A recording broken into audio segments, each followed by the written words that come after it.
Hello students, आगे हमारा model paper 2024 का 13वां प्रश्न है कि एक दीवार की लंबाई 5 मीटर, चौड़ाई 30 सेंटीमीटर और ऊंचाई 3 मीटर है। तो दीवार बनाने में 20 सेमी गुणा 10 सेमी गुणा 7.5 सेंटीमीटर माप की कितनी ईंटों की आवश्यकता होगी। तो सबसे पहले तो आप देखिए कि दीवार की माप कितनी है।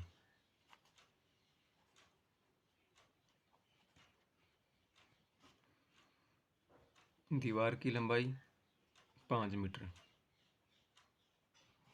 चौड़ाई 30 सेंटीमीटर और इसकी ऊंचाई जो है 3 मीटर। और एक ईंट की माप, ईंट की लंबाई 20 सेमी, चौड़ाई 10 सेमी और ऊंचाई इसकी है 7.5 सेमी।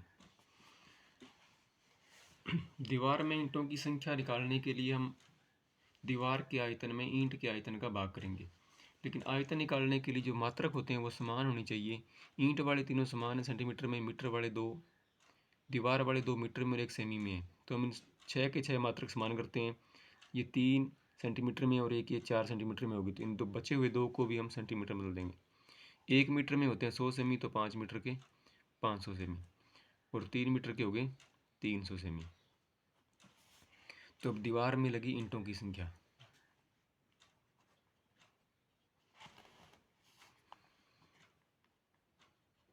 दीवार में लगी ईंटों की संख्या ये हो जाएगी दीवार का आयतन बटा में ईंट का आयतन।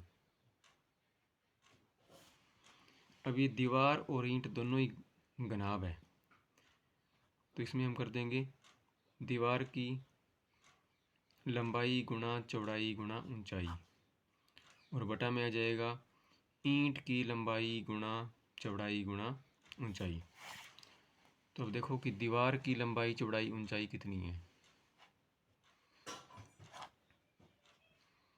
दीवार की लंबाई हमारे पास में होगी 500 मीटर, चौड़ाई इसकी है 30 सेंटीमीटर, ऊंचाई इसकी 300 सेंटीमीटर और ईंट की है 20 गुणा 10 गुणा 7.5। इसका हम ये पॉइंट हटा देंगे तो ऊपर एक 10 और आ जाएगा। अब देखो ये 10 के 0 और 20 के 0 से ये 2 0 कट जाएंगे। 5 एकम 5 और 15 5 75 और 15 से 30 कट गया 2 पर और 2 से 2 कट जाएगा। तो दीवार में लगी ईंटों की संख्या आ गई 3000। तो इस दीवार को बनाने में 3000 ईंटों की आवश्यकता होगी। अगला प्रश्न हमारा 14वां है कि निम्नलिखित आंकड़ों का माध्य ज्ञात कीजिए।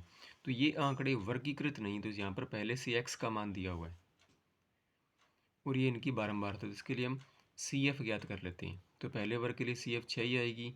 20 और 6 हो गए 26, 26 और 24 हो गए 50, 50 और 28 हो गए 78, 78 और 15 हो जाएंगे 93, 93 और 4 97, 97 और 2 99, 99 और 1 हो जाएगा 100 और इनका जो जोड़ है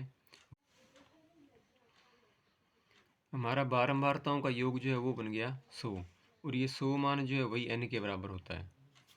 तो आपको करना क्या, यहाँ पर देखो कि n का मान तो आ गया हमारे पास में 100, तो अब हम n बटा 2 का मान ज्ञात करते हैं, यानी कि 100 बटा 2 ये हो गया 50।